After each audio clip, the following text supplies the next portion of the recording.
Hi hello friends, మనం ఈరోజు 26 October 2021కి సంబంధించిన కరెంట్ అఫైర్స్ గురించి డిస్కషన్ చేద్దాం. అదేవిధంగా నేను పేపర్ అనాలిసిస్ కూడా వీడియో పెట్టడం జరిగింది. ఎవరైనా చూడకపోతే ఒకసారి చూడొచ్చు. ఎవరైతే కాంపిటేటివ్ జాబ్స్కి ప్రిపేర్ అవుతున్నారో వాళ్ళకి ఇవన్నీ చాలా ఉపయోగపడతాయి. ఇండియాలోనే ది లార్జెస్ట్ లెర్నింగ్ ప్లాట్ఫామ్ అండి అన్అకాడమీ. వీళ్ళు ఏపీఎస్సీ టీఎస్పీఎస్సీకి ఎవరైతే ప్రిపేర్ అవుతున్నారో పరీక్షలకి వాళ్ళ కోసం కొన్ని కోర్సెస్ ప్రొవైడ్ చేస్తున్నారు. అండ్ వీళ్ళు కొన్ని ఆఫర్లు కూడా ప్రొవైడ్ చేస్తున్నారు. ఈ కోర్సులు మీరు పొందాలి అనుకుంటే సబ్స్క్రిప్షన్ ప్లాన్ తీసుకోవాలండి. 12 నెలల సబ్స్క్రిప్షన్ తీసుకుంటే 3 నెలల సబ్స్క్రిప్షన్ అయితే ఇవ్వడం జరుగుతుంది. ఈ ఆఫర్ రేపటి వరకు అంటే 27th వరకు ఉంటుంది అక్టోబర్. అండ్ 24 నెలల సబ్స్క్రిప్షన్ తీసుకుంటే 4 months సబ్స్క్రిప్షన్ ఫ్రీగా ఇస్తున్నారు. ఇది కూడా 27th వరకు ఆఫర్ ఉంటుంది. ఇది ఒక లిమిటెడ్ ఆఫర్స్ అనమాట. ఎవరికైనా ఇంట్రెస్ట్ ఉంటే మిస్ కాకండి. అండ్ బ్యాచ్ కోర్సెస్ ప్రొవైడ్ చేస్తున్నారండి. కాకతీయ అనే పేరుతో తెలంగాణ జాబ్స్కి ప్రిపేర్ అయ్యే వాళ్ళ కోసం 5 ఎడ్యుకేటర్ల ద్వారా పర్టికులర్ కోర్సులు, అదేవిధంగా లక్ష్యం అనే పేరుతో గ్రూప్ 1 గ్రూప్ 2కి ప్రిపేర్ అయ్యే వాళ్ళ కోసం ఒక కాంప్రహెన్సివ్ బ్యాచ్ కోర్సులు అయితే ప్రొవైడ్ చేస్తున్నారు. And APSC junior assistant cum computer అసిస్టెంట్కి రిలేటెడ్గా మొత్తం 11 మంది ఎడ్యుకేటర్ల ద్వారా వీళ్ళు కోర్స్ ప్రొవైడ్ చేయబోతున్నారు. అదేవిధంగా మనకి ఎండోమెంట్ పేపర్ 2 మీద అక్టోబర్ 30వ తారీఖున 150 ప్రశ్నలతో ఒక స్కాలర్షిప్ టెస్ట్ ఉండబోతోంది. ఇందులో ఎవరికైతే ర్యాంక్ 1 వస్తుందో వాళ్ళకి 1 year పాటు ఉచితంగా సబ్స్క్రిప్షన్ ఇస్తారని చెప్పొచ్చు. అంటే 100% స్కాలర్షిప్ అయితే రావడం జరుగుతుంది. అంటే పూర్తిగా ఉచితం అనమాట అది. అయితే మనకి తెలంగాణ స్పెషల్ సిరీస్ మీద 4 ఎడ్యుకేటర్ల ద్వారా క్లాసెస్ ప్రొవైడ్ చేస్తున్నారు. అక్టోబర్కి సంబంధించి వీక్లీ కరెంట్ అఫైర్స్ మీద క్లాసెస్ ప్రొవైడ్ అయితే చేయడం జరుగుతుంది. అదేవిధంగా మనకి ఇక్కడ చూసుకున్నట్టయితే ఫ్రీకి ప్లస్కి డిఫరెన్స్ చూసుకుంటే ఫ్రీలో అన్నీ కూడా మనకి లిమిటెడ్ వస్తాయండి. బట్ ప్లస్లో మాత్రం కంప్లీట్ అన్లిమిటెడ్ సర్వీసెస్లో అయితే రావడం జరుగుతుంది. అండ్ ప్లస్ ఫీచర్స్ ఏంటంటే మనం నచ్చిన ఎడ్యుకేటర్తో నేర్చుకోవచ్చు. కంప్లీట్ ఎగ్జామ్ ప్రిపరేషన్ ప్లాన్ ఉంటుంది. డౌట్ క్లియరెన్స్ సెషన్స్ ఉంటాయి. కంప్లీట్ సిలబస్ కవర్ చేస్తారు. ఫ్రీ టెస్ట్ సిరీస్ ఉంటాయి. వీక్లీ మాక్ టెస్ట్లు కూడా ఉంటాయి. యాక్చువల్గా 1 month సబ్స్క్రిప్షన్ 1700 రూపాయలు. కింద డిస్క్రిప్షన్లో మన కోడ్ ఉంటుంది, EDU Tech 10 అనే కోడ్. ఈ కోడ్ కానీ మీరు వాడినట్టయితే ఈ 1700 రూపాయలది 1530 రూపాయలకి రావడం జరుగుతుంది. అంటే 10% డిస్కౌంట్ వస్తుంది. సో ఇది మన కోడ్ అనేది అప్లికేబుల్ చేస్తే మీకు చాలా ఆఫర్స్ అనేవి రావడం జరుగుతుంది. డిస్క్రిప్షన్లో లింక్స్, అదేవిధంగా మన కోడ్ కూడా ఉంటుంది. ఎవరైతే ఇంటి దగ్గర నుండి కోచింగ్ తీసుకోవాలనుకుంటారో పర్టికులర్ కొన్ని కోర్సులకి వాటికి ఇది బెస్ట్ డెస్టినీ అనమాట అన్అకాడమీ అనేది. ఎవరికైనా ఒకవేళ ఇంట్రెస్ట్ ఉంటే ట్రై చేయండి. డిస్క్రిప్షన్లో అన్ని లింక్స్ అనేవి ప్రొవైడ్ చేయడం జరిగింది. గైస్, అందరికి ఒక విషయం, ఎవరైనా ఒకవేళ వ్యాక్సిన్ వేసుకోకపోతే, మీ కోవిడ్ వ్యాక్సిన్ కానీ వేసుకోలేనట్టయితే వేసుకోవడానికి ట్రై చేయండి. ఎందుకంటే ఎంత బేగా వేసుకుంటే అంత మంచిది మనకే. ఎందుకంటే థర్డ్ వేవ్ అనేది ఎఫెక్ట్ అనేది ఇప్పుడప్పుడే కాకపోయినా ఫ్యూచర్లో ఖచ్చితంగా ఉండే అవకాశాలు కూడా ఉన్నాయి. ఎందుకంటే పూర్తి స్థాయిలో 0 కేసెస్ ఎక్కడా కూడా లేవు కాబట్టి. ఇంకెవరైనా వ్యాక్సిన్ వేసుకోలేనట్టయితే వేసుకోవడానికి ప్రయత్నం అయితే చేయండి. అయితే మన ఫస్ట్ క్వశ్చన్, పురుషులు మరియు మహిళలకు జాతీయ అందుల ఫుట్బాల్ టోర్నమెంట్కు ఆతిథ్యం ఇవ్వనున్న రాష్ట్రం ఏంటంటే తమిళనాడు.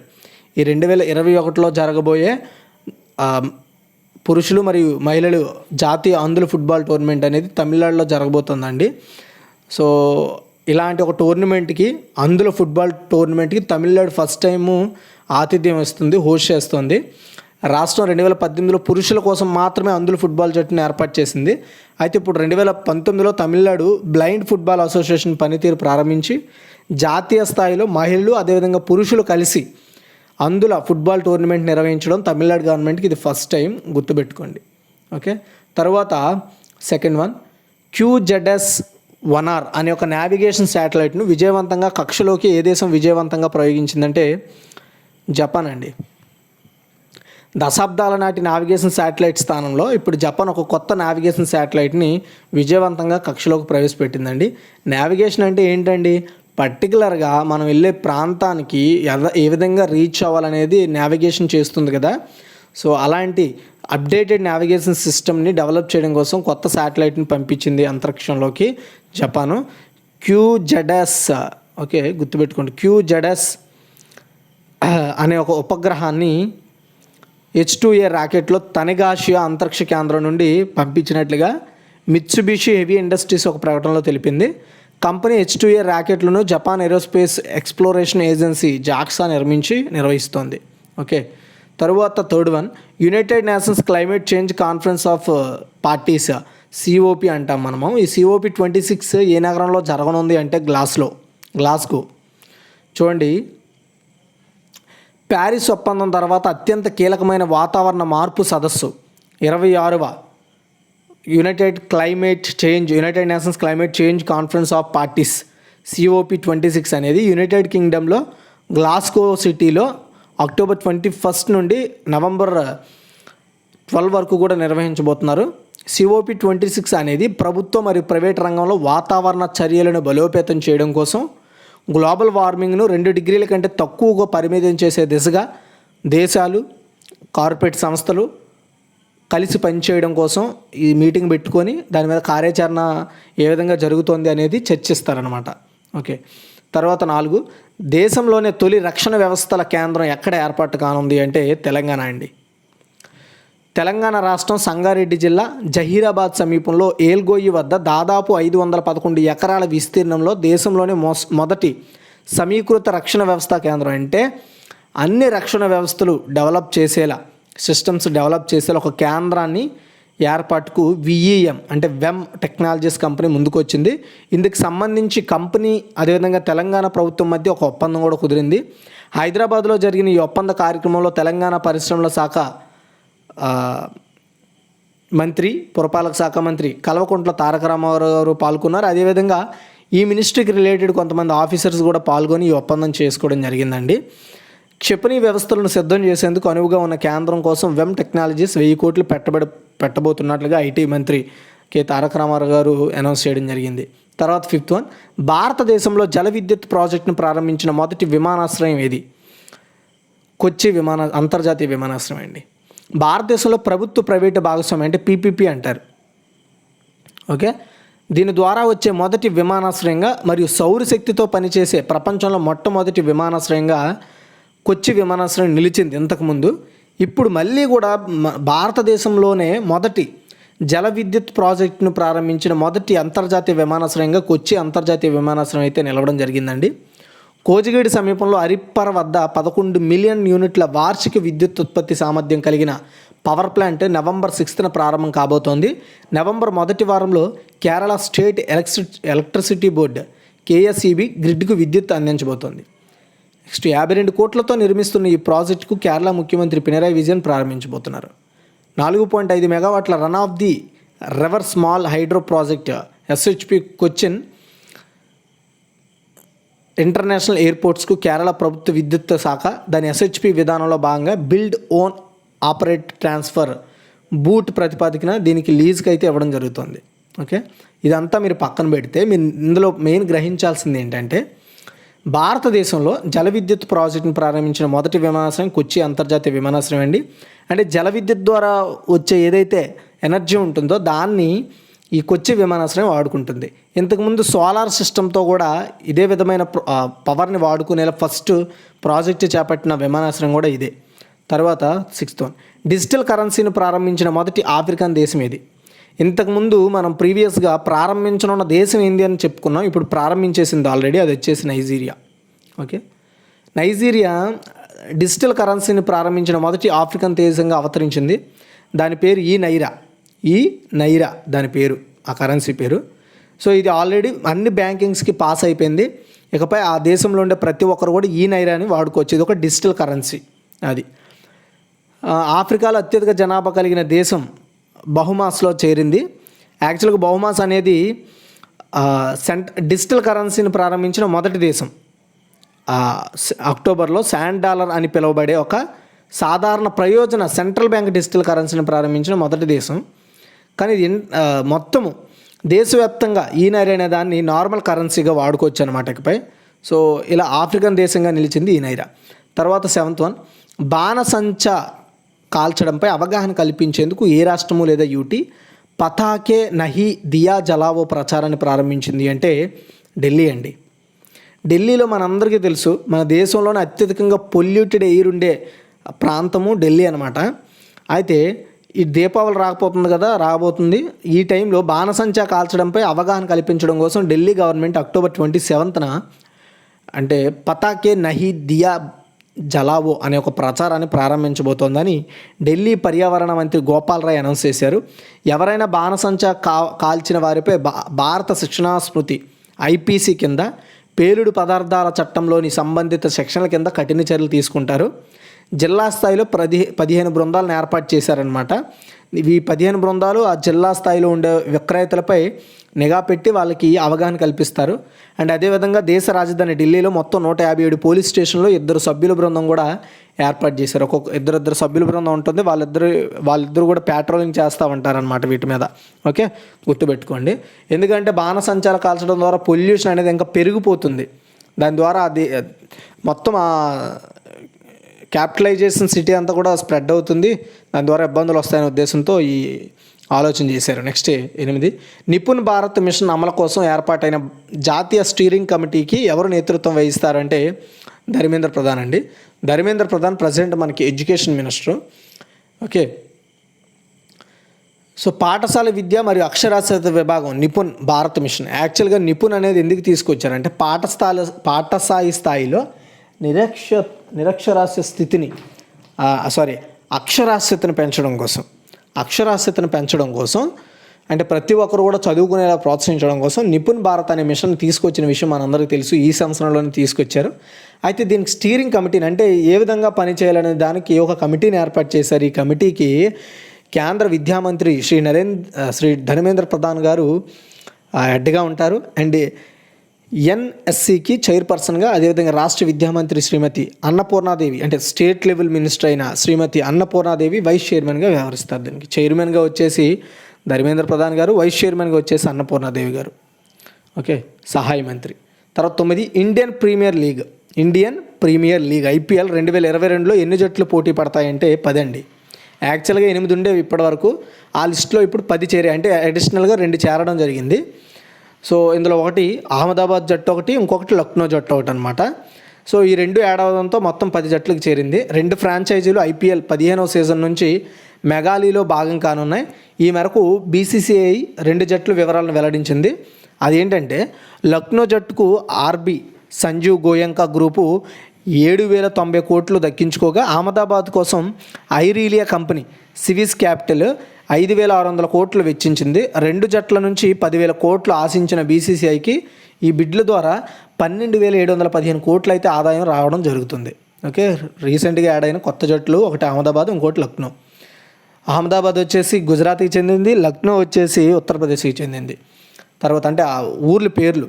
తర్వాత 10, MotoGP వరల్డ్ ఛాంపియన్షిప్ గెలుచుకున్న మొదటి ఫ్రెంచ్ ఆటగాడు ఎవరు? ఆన్సర్ చూసినట్టయితే Fabio Quartararo. So Fabio Quartararo right answer. Monster energy Yamaha MotoGP team, ఈ టీం అనమాట. ఆ టీంలో ఇతను ఫాబియో క్వాడ్రారో ఒకరు. ఈయన 2020 Emilia Romagna motor cycle grand ప్రిక్స్ని గెలుచుకోవడం ద్వారా 2021 FIM MotoGP వరల్డ్ ఛాంపియన్షిప్ గెలుచుకోవడం జరిగింది. ఆయన ఫాబియో క్వాడ్రారో MotoGP ప్రపంచ ఛాంపియన్షిప్ గెలుచుకున్న ఫస్ట్ ఫ్రెంచ్ పర్సన్ అనమాట. తర్వాత 11, వాతావరణ మార్పును జాతీయ భద్రతా సమస్యగా ఏ దేశం ప్రకటించింది?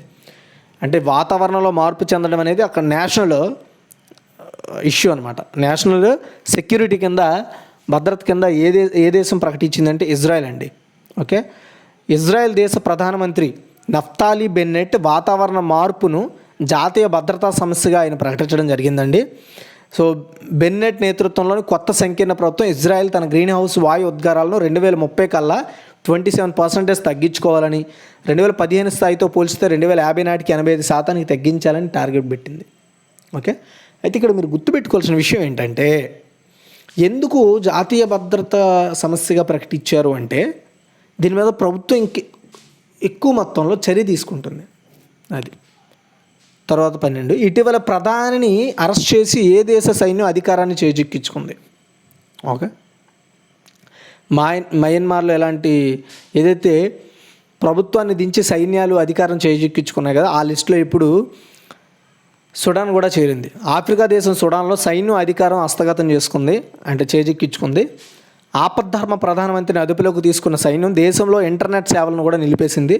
ప్రజలు ఎన్నుకున్న ప్రభుత్వానికి అధికారాన్ని అప్పగించేందుకు గడువు సమీపిస్తున్న సమయంలో ఈ పరిణామం చోటు చేసుకుంది. సో రాజకీయ పక్షాల మధ్య కొనసాగుతున్న విభేదాల వల్ల మేము ప్రభుత్వాన్ని చేతుల్లోకి తీసుకున్నామని ఆర్మీ చీఫ్ చెప్పడం జరిగిందండి. సో అధికారాన్ని ప్రజాస్వామ్యబద్ధంగా ఎన్నికైన తరువాత మళ్ళీ ఆ ప్రభుత్వాన్ని అప్పగించేస్తామనేసి కూడా ఆర్మీ చీఫ్ చెప్పారు. సజావుగా ఎన్నికలు నిర్వహించేందుకు నిపుణులతో కూడిన ప్రభుత్వాన్ని కొత్తగా ఏర్పాటు చేస్తామని కూడా ఆయన చెప్పడం జరిగింది. తర్వాత 12, గిన్నిస్ వరల్డ్ రికార్డు ద్వారా గుర్తింపు పొందిన ప్రపంచంలో అతిపెద్ద క్రికెట్ బ్యాట్ని ఏ నగరంలో ఆవిష్కరించారు అంటే హైదరాబాద్ అండి. సో యాక్చువల్గా ఇక్కడ మీకు చెప్పాల్సిన ఏంటి అంటే, సో ఒక ప్రభుత్వాన్ని, ఫర్ ఎగ్జాంపుల్ ఒక ప్రభుత్వాన్ని రద్దు చేసి సైన్యం ఆధీనంలోకి తీసుకునే హక్కు ఉంటుందా అన్ని దేశాల కంటే? అన్నింటికి అలా ఉండదండి. అది ఆ రాజ్యాంగం మీద డిపెండ్ అయి ఉంటుంది. ఓకే, సో ఇక్కడ మన దేశంలో అక్కడ ఆ ప్రభుత్వాన్ని రద్దు చేసే అధికారాలు మన దేశంలో రాష్ట్రపతికి ఉంటాయి, ప్రెసిడెంట్కి. ఆయన ఇష్టం. అంతేగాని ఇప్పుడు ఇదంతా కూడా ఫైనల్గా ఆయన చేత కూడా కాకపోతే న్యాయస్థానాలు రాష్ట్రపతి వీళ్ళ చేతుల మీద ఉంటుంది. కానీ డైరెక్ట్గా మన ఆర్మీలోకో వీటిల్లోకి ఈ చేతుల్లోకి వెళ్ళే అవకాశం లేదు. ఎందుకంటే మన రాజ్యాంగం ఆ విధంగా డిజైన్ చేయలేదు. ఓకే, తర్వాత 13 ఆన్సర్ చూసుకుంటే హైదరాబాద్ కదా. అయితే చూడండి, గిన్నిస్ వరల్డ్ రికార్డు ద్వారా గుర్తింపు పొందిన ప్రపంచంలో అతిపెద్ద క్రికెట్ బ్యాట్ను హైదరాబాద్లో ఆవిష్కరించారండి. ఐసీసీ పురుషుల T20 ప్రపంచ కప్ సందర్భంగా ఈ కార్యక్రమం జరిగింది. క్రికెట్ బ్యాట్ను భారత క్రికెట్ జట్టు మాజీ కెప్టెన్ మహమ్మద్ అజారుద్దీన్ ఈ బ్యాట్ను ఆవిష్కరించారు. పెర్నోడ్ రికార్డ్ ఇండియా లిమిటెడ్ ఈ సంస్థ ప్రపంచంలో అతిపెద్ద క్రికెట్ బ్యాట్ను తెలంగాణలో ప్రభుత్వానికి బహుమతిగా ఇచ్చింది. భారీ బ్యాటు 56.1 అడుగులు పొడవు అండ్ 9,000 కిలోల బరువు ఉంటుంది. ఈ బ్యాట్ ప్రస్తుతం ట్యాంక్ బండపై ప్రదర్శనకు ఉంచారు. తర్వాత దాన్ని మ్యూజియంలోకి మార్చేస్తామని చెప్తున్నారు. నెక్స్ట్ 14, ఏ రాష్ట్ర ప్రభుత్వం అన్ని దేవాలయాల్లో గోపూజ అంటే ఆవు పూజ నిర్వహించాలని ప్రకటించింది అంటే కర్ణాటక అండి. ఓకే, చూడండి, దీపావళి పండగ సందర్భంగా కర్ణాటకలోని ముద్రాయి శాఖ అంటే దేవాదాయ శాఖ ఈ పరిధిలో ఉండే అన్ని దేవాలయాల్లో గోపూజ అంటే ఆవు పూజ నిర్వహించాలని కర్ణాటక గవర్నమెంట్ ఆదేశాలు జారీ చేసింది. హిందూ సంస్కృతి సాంప్రదాయాలను అనుసరించడం, అలాగే గోవులను దైవిక స్థితిని అనుసరించే లక్ష్యంతో ఈ ఆర్డర్ ఇచ్చింది. అంటే మనం ఆవుని దేవునిగా పోలుస్తాం కాబట్టి అందులో భాగంగా నిర్ణయం తీసుకున్నారు. ఈ మేరకు హిందూ ధార్మిక సంస్థలు మరియు మత దేవాదాయ శాఖ ఉత్తర్వులు కూడా జారీ చేసింది. అదేవిధంగా గోమాంస నిరోధక చట్టాలని ఇలాంటి వాటిని తీసుకురాబోతున్నట్లు కూడా గో సంరక్షణ చట్టాలను తీసుకురావడం కోసం కర్ణాటక ఆల్రెడీ ప్రణాళికలు వేస్తోంది. ఆల్రెడీ ఈ చట్టాన్ని ఇంప్లిమెంటేషన్ చేస్తోంది ఉత్తరప్రదేశ్. తర్వాత 15, అమృత్ మహోత్సవ్ పాడ్కాస్ట్ను ఎవరు ప్రారంభించారు? పాడ్కాస్ట్ అంటే ఏంటి సింపుల్గా చెప్పాలంటే ఒక FM లాంటిదండి. ఆల్రెడీ స్టోర్ చేసిన ఆడియో విజువల్స్ని ఈ పాడ్కాస్ట్ ద్వారా వినొచ్చు. దీన్ని ఎవరు ప్రారంభించారంటే జి కిషన్ రెడ్డి అండి. చూడండి, 75 సంవత్సరాల స్వాతంత్ర వేడుకలు పురస్కరించుకొని సాంస్కృతిక మంత్రిత్వ శాఖ ఆజాదీ కా అమృత్ మహోత్సవం నిర్వహిస్తోంది. అందులో భాగంగా ఆజాదీ కా అమృత్ మహోత్సవ్లో భాగంగా కేంద్ర సాంస్కృతిక అదేవిధంగా పర్యాటక శాఖ మంత్రి శ్రీ జి కిషన్ రెడ్డి అమృత్ మహోత్సవ్ పాడ్కాస్ట్ను ప్రారంభించారు. ఈ పాడ్కాస్ట్ సిరీస్లో భారత స్వాతంత్రం పోరాటానికి గణనీయంగా దోహదపడిన వ్యక్తుల యొక్క ఉద్యమాలను నివాళులు అర్పిస్తూ కొన్ని కథాంశాలను ఈ పాడ్కాస్ట్లో ప్రొవైడ్ చేస్తారు. అయితే ఇందులో అన్ని సాంప్రదాయ కథాంశాలు చోటు చేసుకోలేదు. ఎక్కువగా మనం చూసుకున్నట్టయితే సాంప్రదాయ కథాంశాలు కాకుండా ఓన్లీ భారతదేశ స్వాతంత్ర పోరాటానికి గణనీయంగా ఉద్యమాలు కావచ్చు, గణనీయంగా దోహదపడిన వ్యక్తుల గురించి ఇందులో ప్రొవైడ్ చేస్తారు. అయితే ఈ మొదటి సిరీస్ జరా యాద్ కరో కుర్యానీ ఇండియన్ నేషనల్ ఆర్మీ, దీనిని ఆజాద్ హిందీ ఫౌజ్ అని కూడా పిలుస్తారు. దీని ఆధారంగా ఒక ఎపిసోడ్లో ప్రత్యక్ష ప్రసారం చేస్తారు. ప్రతి వారం కొత్త ఎపిసోడ్లు ఇందులో జోడించబడతాయి. ఇప్పుడు మనం ఒకసారి క్విక్ చూద్దాం. పురుషులు మరియు మహిళల జాతీయ అందులో ఫుట్బాల్ టోర్నమెంట్కి ఆతిథ్యం ఉన్న రాష్ట్రం ఏంటంటే Tamil Nadu.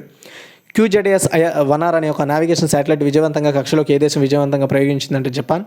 United Nations climate change conference of parties ఏ నగరంలో జరగనుంది అంటే గ్లాస్గో. తర్వాత క్వశ్చన్ చూసుకుంటే దేశంలోనే తొలి రక్షణ వ్యవస్థల కేంద్రం ఎక్కడ ఏర్పాటు కానుంది అంటే తెలంగాణ.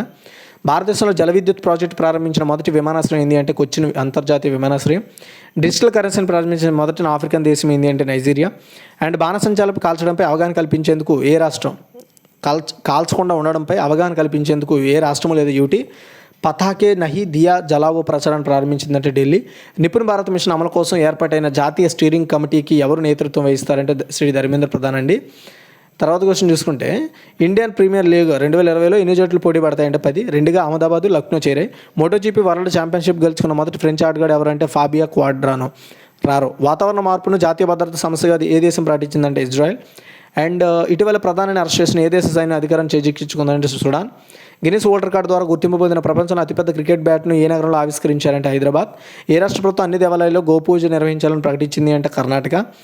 అండ్ అమృత్ మహోత్సవ్ పాడ్కాస్ట్ని ఎవరు ప్రారంభించారు అంటే Shri Kishan Reddy. Thanks for watching guys.